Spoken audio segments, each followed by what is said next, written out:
Thank you. Thank you, staff.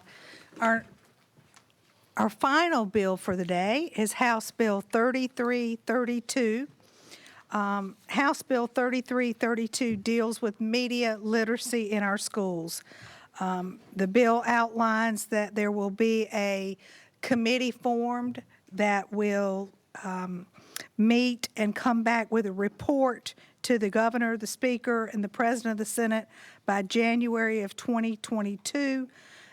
It's asking a committee to develop a report that provides guidance about thoughtful, safe, and strategic uses of online and other media resources and education on how to apply critical thinking skills when consuming and producing media in any form.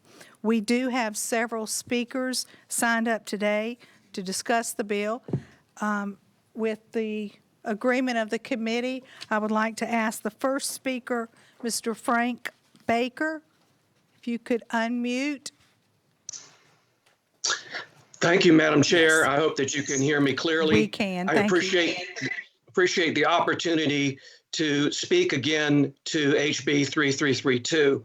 I'm an education consultant, and for more than 20 years, I've taught media literacy in our schools. It's been an honor and privilege to be invited by many school districts to do that. But I'm here to tell you that there is confusion on the part of the State Department of Education about what media literacy actually means. When the State Department of Education speaks to media literacy, they are actually speaking to computer literacy, digital literacy, and technology literacy, and not media literacy. Now, they're going to tell you that we are teaching media literacy, and I can tell you we are not. We know, for example, that the ability to judge information, especially information online, is more important than ever. But in 2017, in 2018, and 2019, the State Department of Education's own assessment of South Carolina Ready test results showed the majority of middle and high school students failed at the ability to assess the credibility of information. Now, the State Department of Education is going to tell you that the computer science and digital literacy course and standards cover media literacy. I beg to disagree. It would be beneficial if every student eligible took that course, but that's not happening.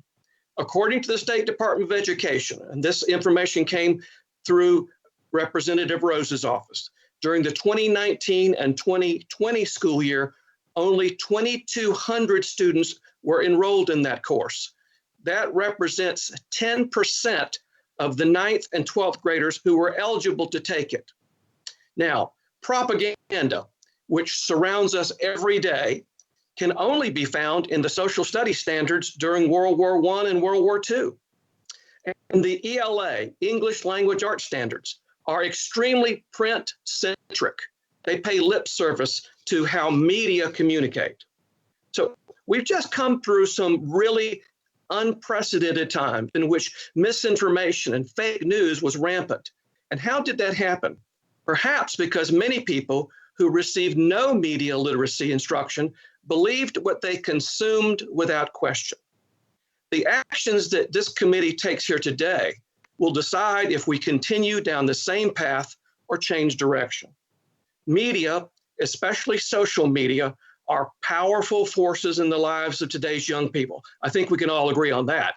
What we're not teaching young people today is how advertising works, how social media can steal your personal information, how that smart TV in the living room actually sends your viewing information back to advertisers, how propaganda did not happen just during World War II, how to understand stereotypes and bias, and much more.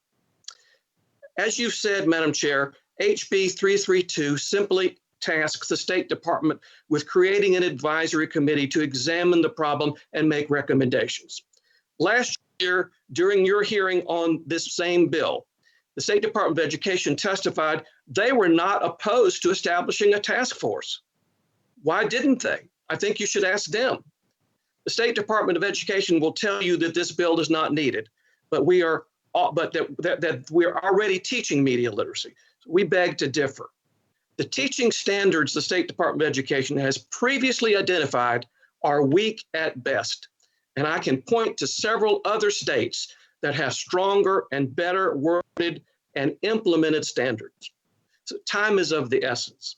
Moving this measure to the full committee, to the House, hopefully to the Senate and the governor's desk, would be sending a strong message, and I hope that you will. Thank you for this opportunity. I welcome the opportunity to take questions or to provide my email address to the members should they have questions. Thank you very much, Mr. Baker. Do we have any questions?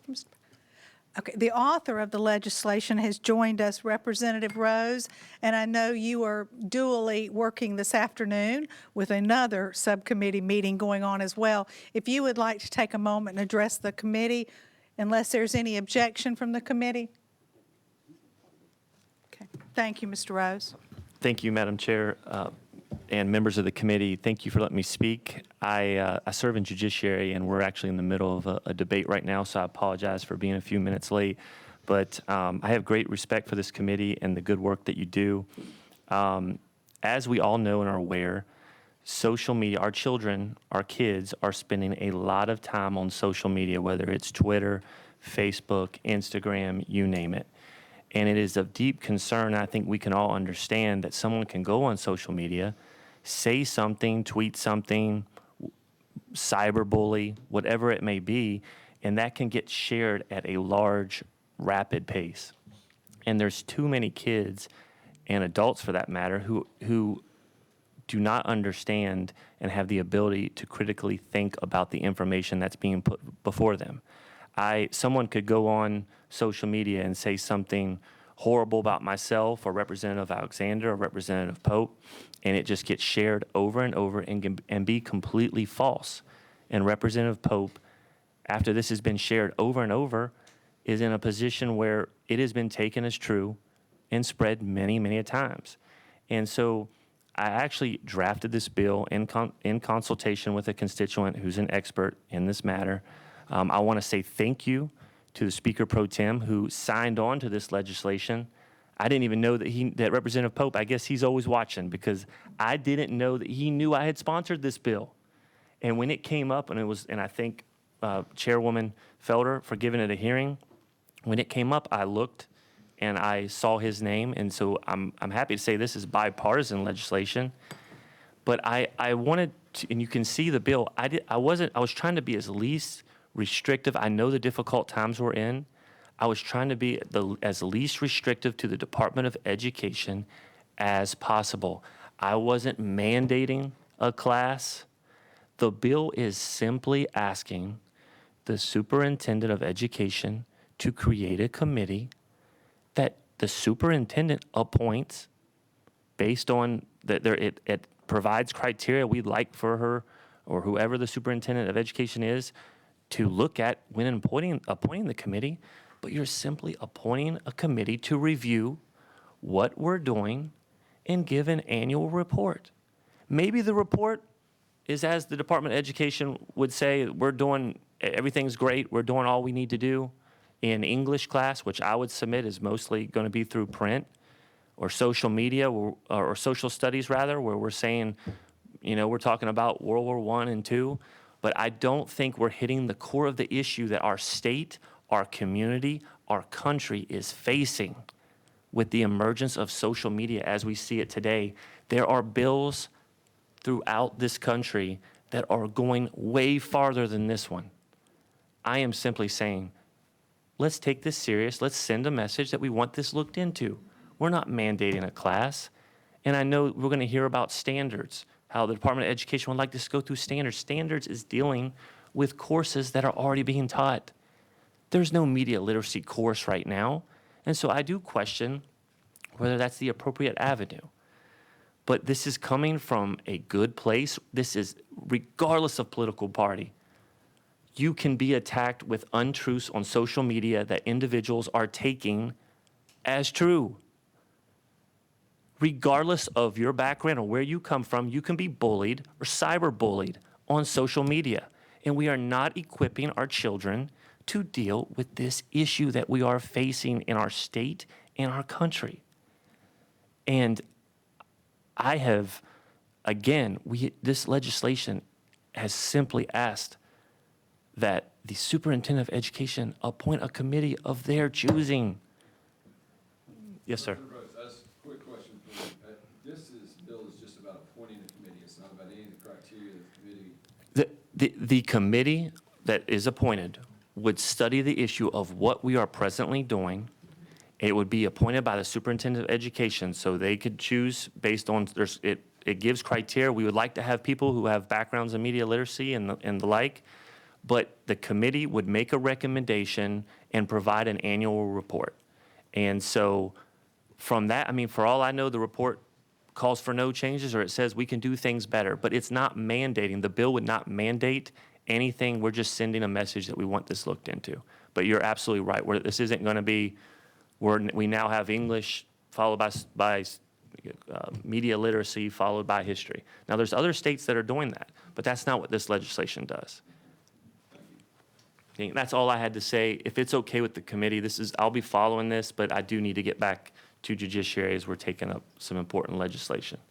So thank you so much. Thank you, Representative Rose. Thank you so And much.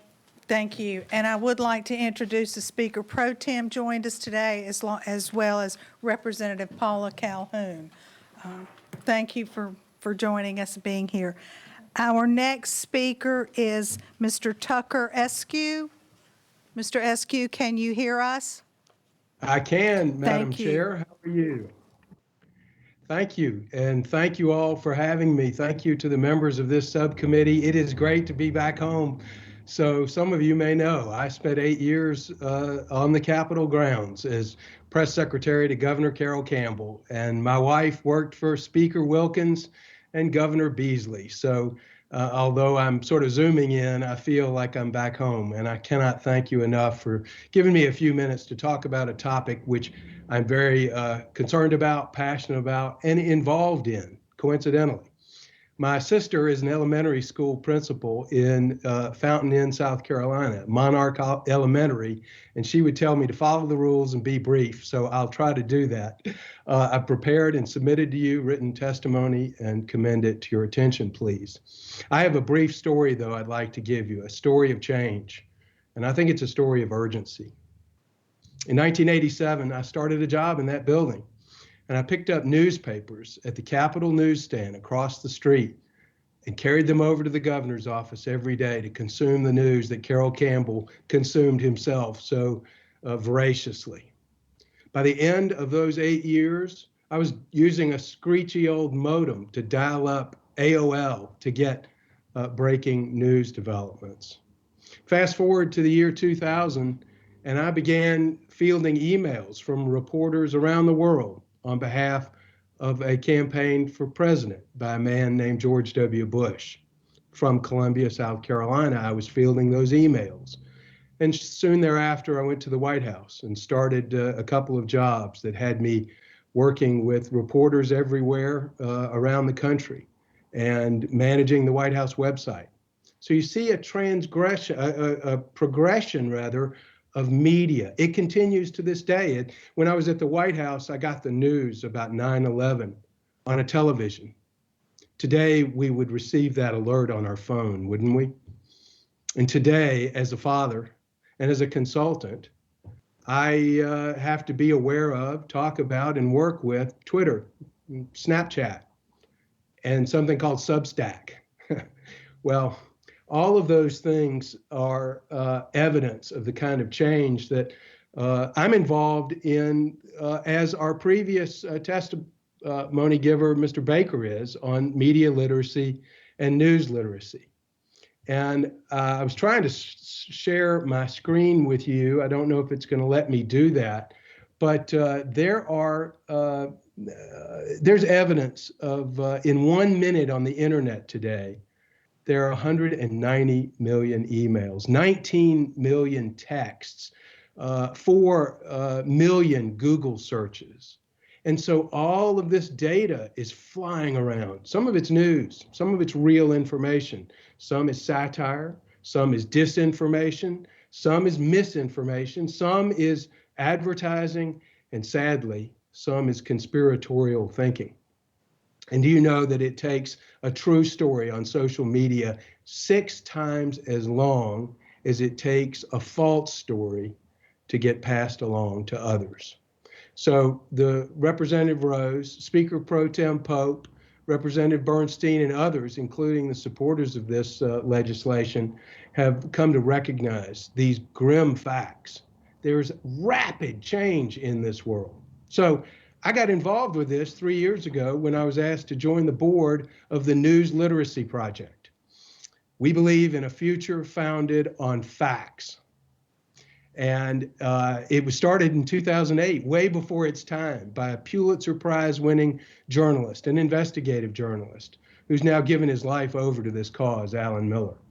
And today, nearly a couple of 100,000, I believe it's about 106,000, are enrolled in Checkology. Checkology, ladies and gentlemen, is a free curriculum for teaching news literacy. It's available at no cost. It's developed by our group, which is nonpartisan. We're bipartisan. There are other Republicans, other Democrats who serve on this, and others, lifelong journalists. And throughout it all, we have seen some take up here in South Carolina. There are about 11 school districts, by our count, that have 42 teachers using Checkology with about 1,500 registered students. That is a drop in the bucket. We need to do, as Mr. Baker said, I'll echo him, we haven't met, but I agree with him wholeheartedly that we are just scratching the surface. And so news literacy is the ability to understand what's real and what isn't real, what the quality standards of journalism are and when they're missed, what bias is and how to find it and detect it and root it out. It's all these critical thinking skills that young people, they are awash in a sea of information and misinformation and advertising and satire.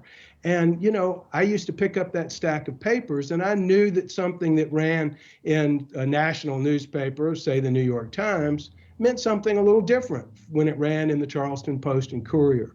So today, my children, perhaps yours, they don't know the source of this news. They just know it's coming in over their devices. This is why we need to act.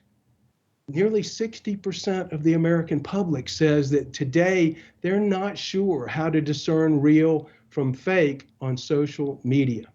So listen, we got a chance to take personal responsibility as young people and as adults. By the way, News Literacy Project's resources are now available to the public for all to use. But we have to start with our youth. And that is where I commend to you this bill. It is a strong start. Without tying Molly's hands, without overdoing it, it is a chance for us to get this going so that South Carolina can be at the forefront. I want you to know that I'm ready to do anything I can to help news literacy and media literacy take root in my home state. I'm reaching you today from Virginia, where we moved when President Bush asked me to come work at the White House, but I get home to the Low Country and the upstate frequently, and I'm committed to this and look forward to helping any and all of you make us have a future founded on facts. So thank you very much for your time. Thank you very much, Mr. Eskew. Do we have any questions? Yes, Representative Bennett. Thank you, Madam Chair. I appreciate this, and thank you, gentlemen, for being here. I'm trying to follow along with this, and if I understand it, what we're trying to do is create a committee that's really not going to do anything but make a lot of recommendations and find out, again, who's going to be the arbiter of truth in the arena of ideas and debate. I watch this going on every day, and I don't want somebody picking the arbiter of truth. That's up to us to do. So I have a real problem with the way this is being presented as trying to teach our children to know what is true, only because I have seen social media, which I've talked about so eloquently today, hide the truth and then blame certain political factions for falseness. So needless to say, I have heartburn with this bill. I have heartburn with the fact that this isn't even going to do anything but study. Thank you again. I can't tell you how many study committees we have where nothing ever happens. And we have children that need to be caught up on their education. They're a year behind. They're a year behind, gentlemen. And we need to focus on that. We don't need to be establishing more committees to put pressure on the education department or our local school boards or anybody to worry about who is going to be the arbiter of truth, is what this boils down to. So unless we come up with a better idea, I just want to let you know that I probably won't be supporting this bill, and I have all kinds of problems. And I know you're shaking your head, but I appreciate you being here and I see what you're trying to do. I just don't think the government should be the one telling you what is truth. Thank you, Representative Bennett. Do we have any comments from, okay? Our next speaker is Ms. Katie Nigels with the State Department. Katie, can you hear us? Yes, ma'am. Can you hear me?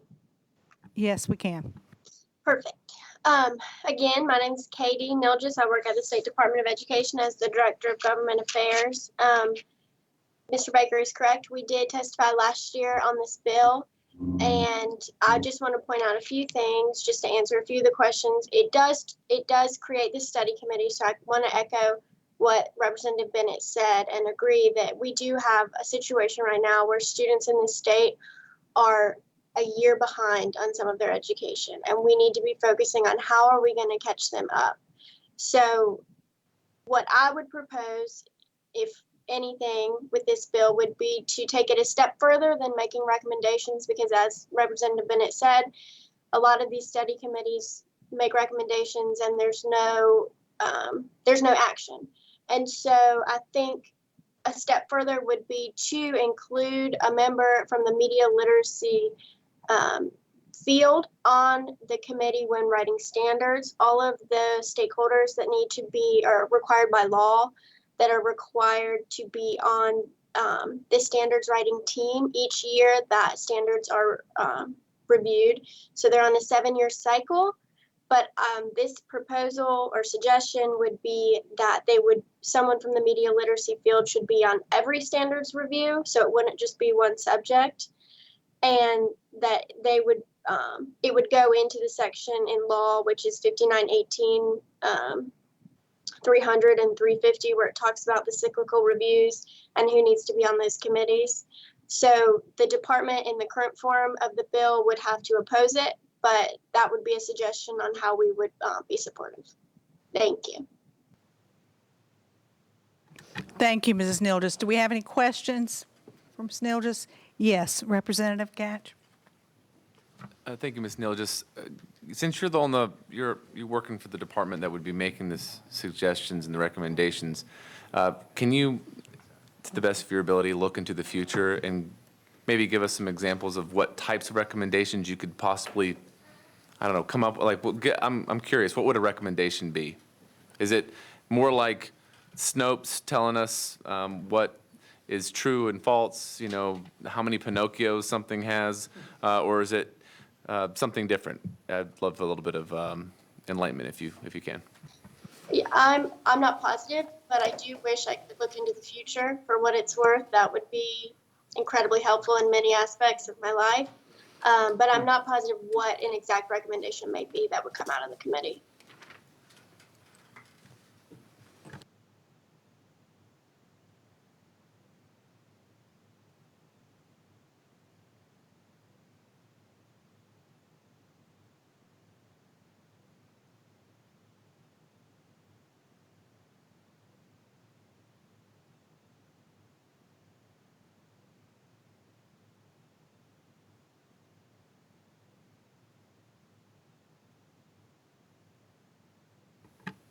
With the committee's permission, will allow them?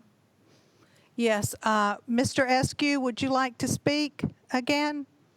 Well, thank you for that, and I don't mean to break protocol. I heard the reference to Snopes and to fact checks and whether students would be taught what to think based on other people's assessments of the facts? And I think that's a very good question.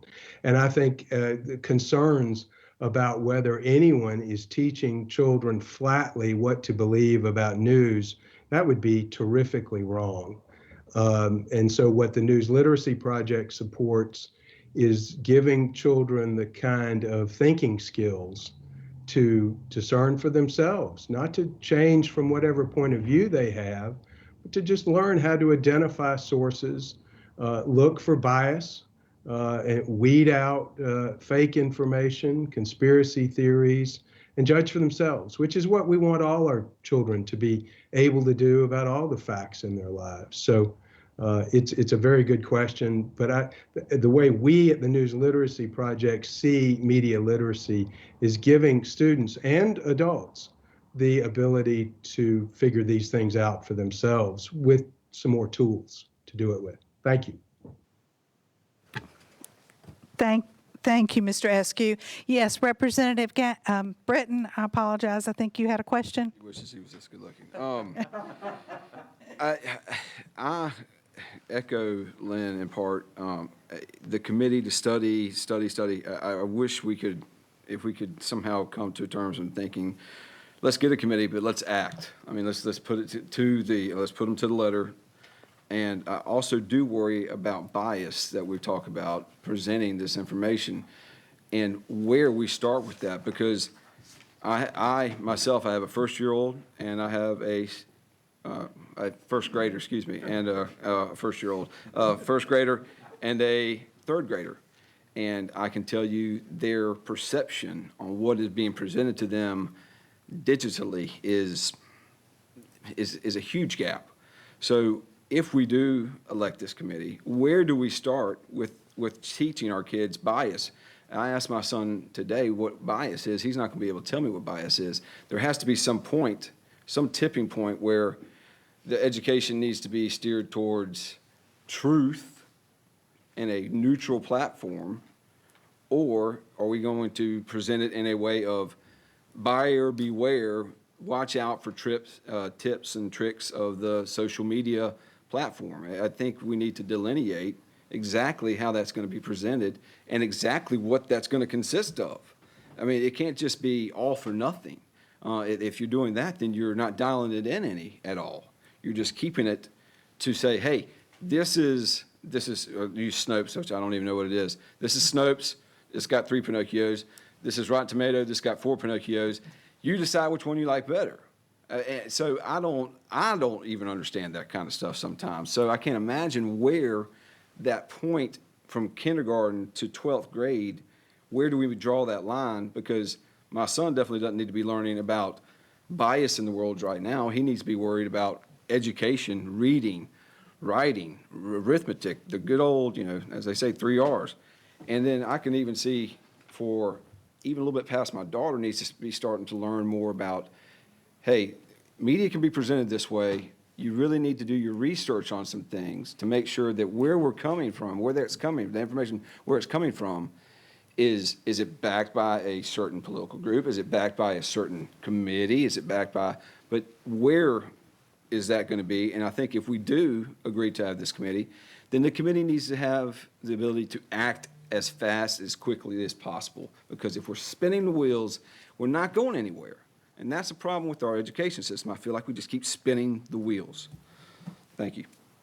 Thank you, Representative Britton. And I do believe that there is an amendment on this legislation that I think will answer a lot of the concerns of the committee. But Representative Gatch, I believe you had a comment. Yes, ma'am. Thank you.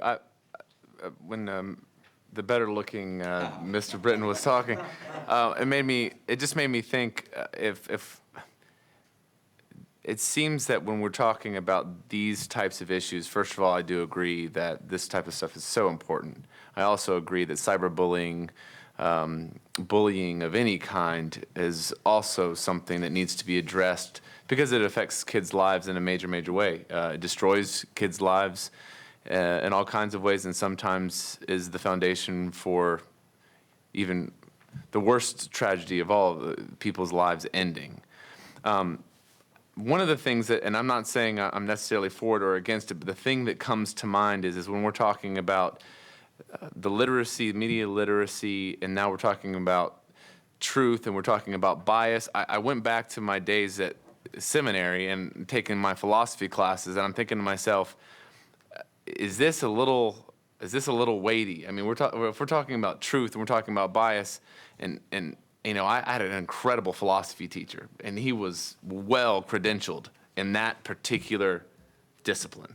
I'm just wondering, you know, who are the people going to be that are going to be burdened with this responsibility, and how do we? It's not something to be taken lightly, and if that, I think a part of it maybe is just that it's not specific enough. Perhaps maybe there's something that we need to look into to instead of it being as broad as it is, to where arguments could be made about teaching the truth, teaching bias. I don't know if everybody in this room would agree as to the definition of those things, much less it being on the grand scale of the state. So I just wanted to voice those concerns and perhaps suggest that maybe there's something about this that we can get the good stuff without throwing the baby out with the bathwater. We can get something that's good out of it by maybe making it more specific, taking out some of the general stuff. If that makes it, the general language might be changed.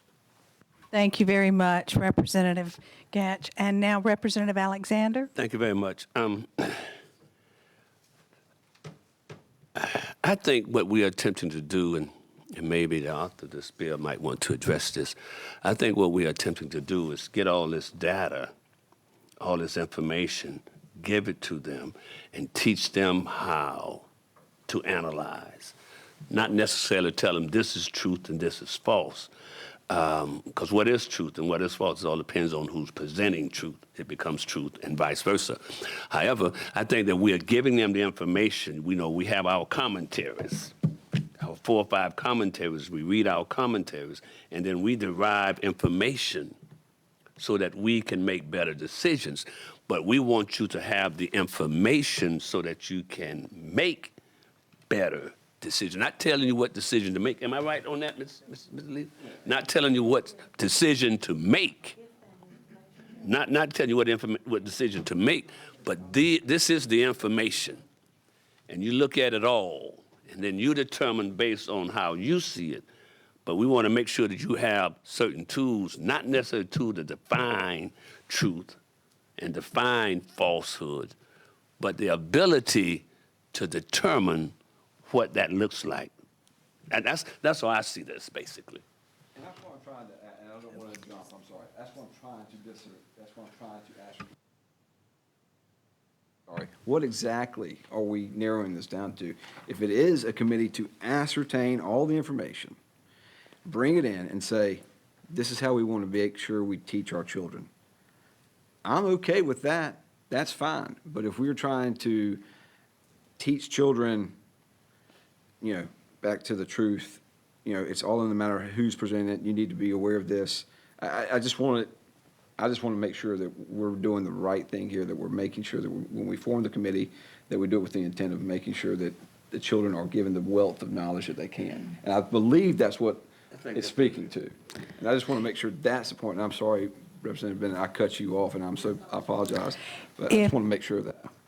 If I could, unless there's an objection from the committee, Speaker Pro Tem would like to make a few comments. And you're welcome to. Yeah.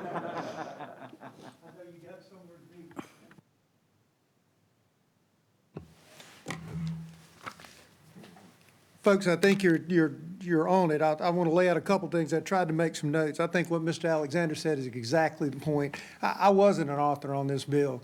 I don't have a great and powerful pro tem globe that I look and see the world. I actually went through the pre-files, and this was one of those 8,462 pre-files, and I recognized it. But what I will tell you from observation, and you guys are touching, and Ms. Bennett, I want to touch on what you said too.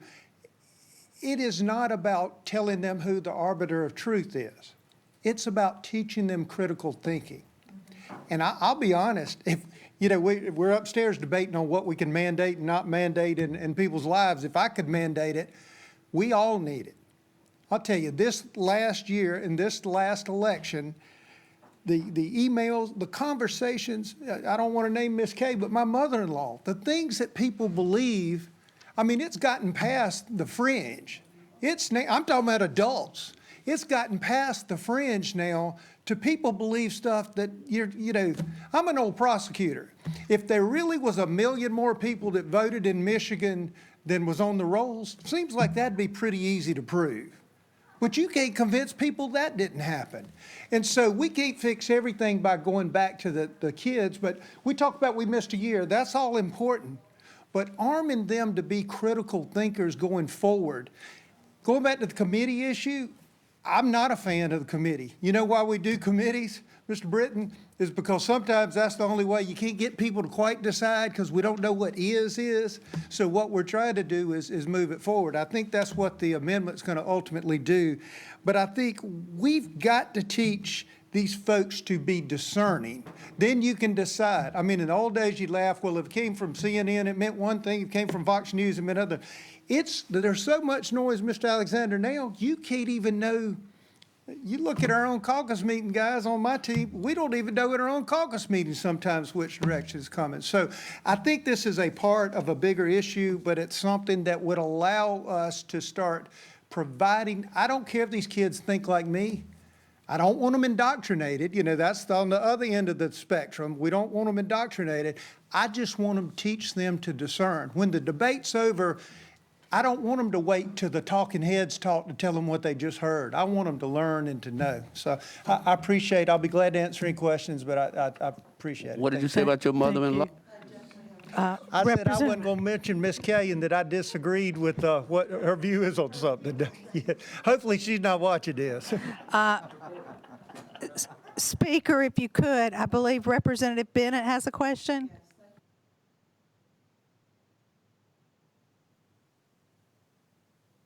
I'm so sorry. With all this virtual stuff, I'm getting all confused. You need this class. I don't need this class. I get to say whatever I want today. It's my birthday. Amen. Amen. I agree with you on the critical thinking issue. I think we have a real problem with that. What I have a problem with is when I look, if I understand this correctly, this amendment is taking us from a wasteful committee to just actually doing it without any study. Is that correct? I guess I would have to ask the Is that lady that correct? drafted the amendment what this Okay, amendment so did. now the committee stuff is out the door. We're just going to do it. I don't know if I'm excited about that or not. But I do have a problem with the kinds of organizations and representatives that will be included in this literacy media conglomeration that we're about to set onto the school system. Academic experts, media literacy, academic nonprofit organizations, stakeholders including teachers, librarians, parent organizations, educators, administrators, and students. If we're going to start critical thinking, why don't we have for-profit institutes in there? Why don't we have business leaders in there? Why don't we have something of everything in there instead of sticking to this academic media, news media format, which I'm not a fan of what we have. I think we can do better. That's all I'm saying is, if we're going to do this, and this looks like this is what this amendment's going to do, we ought to look at including more for critical thinking purposes. Like nonprofits are nice, but so are for-profits. They have a purpose in life, and kids need to know the difference maybe between the two. I don't know. As you can tell, I'm very frustrated. I'm very suspect. I'm very suspect because when you talk about people can go on there and say anything on social media and lie. Well, I'm not going to say I was a victim because I was a victim. I was a subject of people who mailed their lies out in the mail. They didn't need to go online. They just put it in people's mailboxes for 6 months. So my feeling is be a big girl and suck it up, pull your big girl panties up and deal with it. You know, so. I didn't it wear my big happen. girl panties today. I didn't know I was speaking on this. It didn't have to happen on social media. It was in my damn mailbox and all my neighbors. Yes, ma'am. You know, so anyway, without causing too much hiccup, I think there is hope in this. But I would like to ask us to adjourn debate and maybe come up with a better pool, if you might say, of the kinds of folks that ought to be involved in teaching our kids critical thinking. My understanding, again, I was not involved in the amendment. Two things as an observation. This was a quick read on my part. I think that the name, and your point's well taken. You know, nonprofits, profits, all of that. But I think that was the review, critical review group, not necessarily who was teaching it. Because again, for example, I've been brought to the high schools to speak, you know, which arguably I'm a politician, so I'd only be selling them one thing, but I would always end with what I said about, you know, being discerning. The other thing I would say, and I respect the committee and I'll sit down. Ms. Bennett, I did know what you went through. You know, and what you went through, you've gone through online and you've gone through in mail. And the one thing I would say is when people opened that mailbox and they took that item out that smeared you, I would hope they had been trained to critically think. I always tell lobbyists, I said, yeah, when I first came here, lobbyists, that's a bad thing. Paula, back in the day when you used to be trying to get something passed, what I've learned to do is a lobbyist comes to my office, I always say, tell me what the other lobbyist for the other side's going to say. That's kind of how I do. The credible ones will tell you what the other lobbyist's going to say. Kind of the same thing for you. They said this about Lynn Bennett. I want them to think, because you can't go talk to you know what I mean? They can beat you to death with your phone, with the media. You can't catch up. You can't respond to everyone. And so I respect this committee and what you need to do, you know, whether it's adjust it, table it, the amendment. But I think this issue is bigger than all of us and bigger than education, but this is a small part that we can play. Thank you for your time. Thank you very much, Sprig Pro Tem. I do believe if you would withdraw that motion and let Mr. Rivers, I believe he had a comment to make. I'd be glad to, Madam Chair. Thank you. Withdraw my Thank motion. you. Thank you, Madam Chair. It's interesting that we're talking about truth and facts and debate, and I think it's imperative that we teach children critical thinking skills, but truth has to matter. I mean, facts can be debated, but truth cannot be disputed. And what has been happening in the climate is, if your team is, I'm so sad that Kansas City lost, but the game's over. And for instance, in education, I'll give you a good example. Most of us have been living a while in here.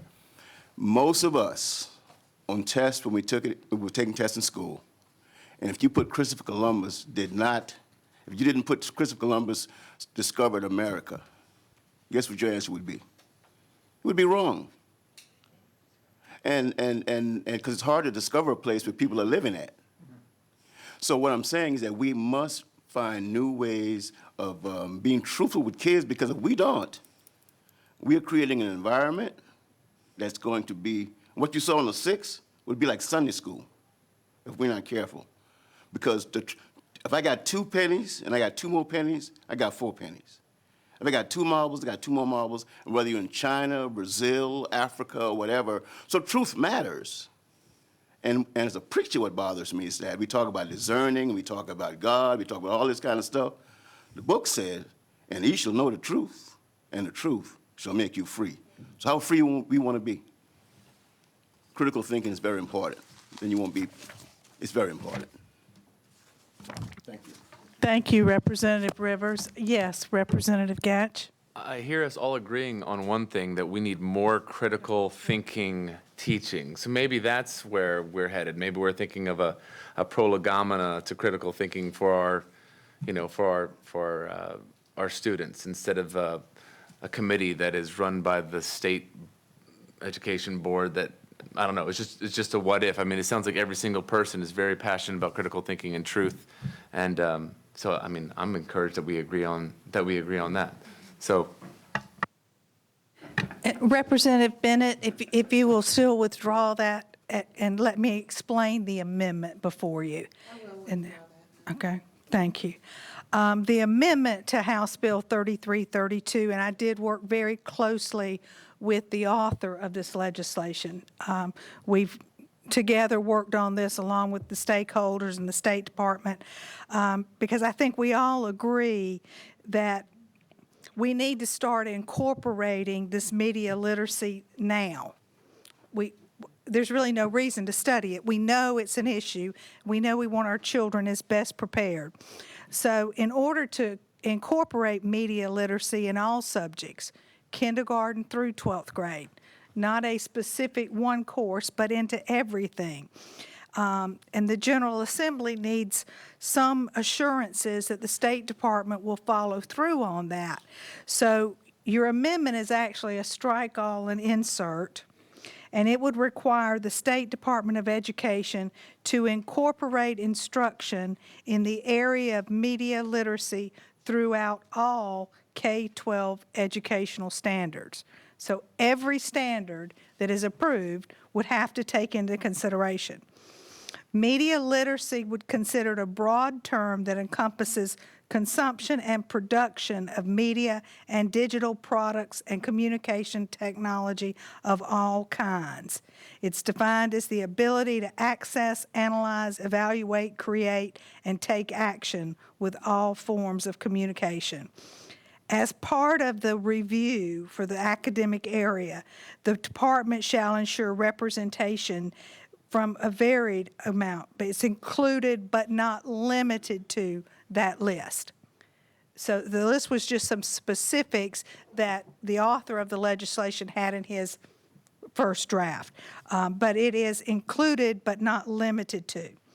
Representatives in media literacy shall provide information on best practices, resources, and models for instruction in media literacy and digital citizenship. This includes guidance surrounding thoughtful, safe, and strategic uses of online and other media resources, as well as how to apply critical thinking skills when consuming and producing media in any form. Upon adoption of state standards for each academic area, the State Department of Education shall provide a report to the General Assembly listing each standard that incorporates media literacy. So that is a summary of the amendment, actually directing the State Department to start including media literacy in review of each and every standard from kindergarten through 12th grade, and then give a report back to the General Assembly.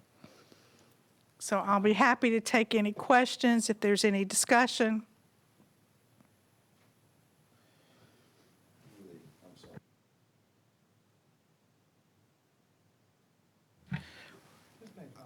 I'm still lost in where and how we are implementing this.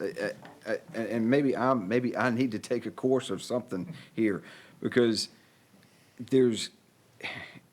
if you're going to do the standards for kindergarten, are you going to do standards for first grade? Or are you just going to throw them all in K through 12?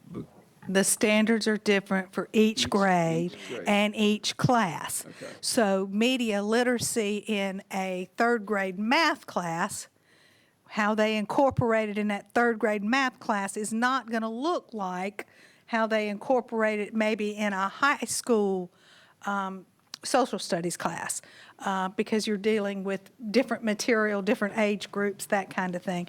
But the focus is so that that committee that reviews those standards are saying, how can we help this child critically think through the process and make their own decisions through the process? And that committee oversees all grades, so it would just be, Correct. okay.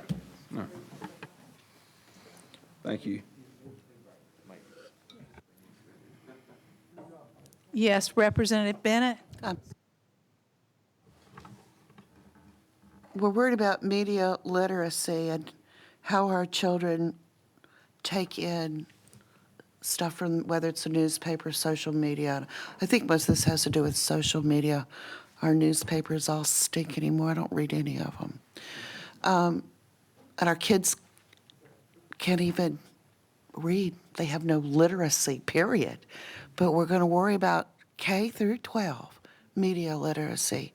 I sure would, heck, like to teach our children to read at a third grade level before we start sticking stuff on them again.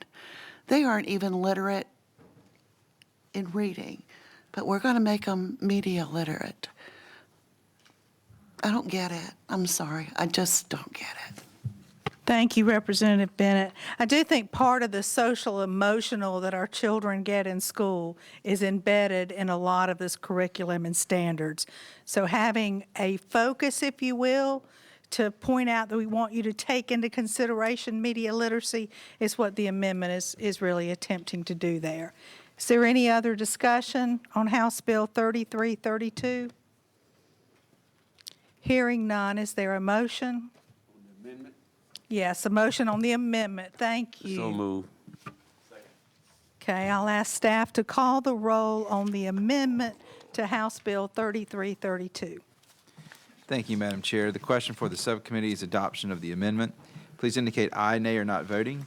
Representative Alexander. Aye. Mr. Alexander votes aye. Representative Bennett. Nay. Ms. Bennett votes nay. Representative Britton.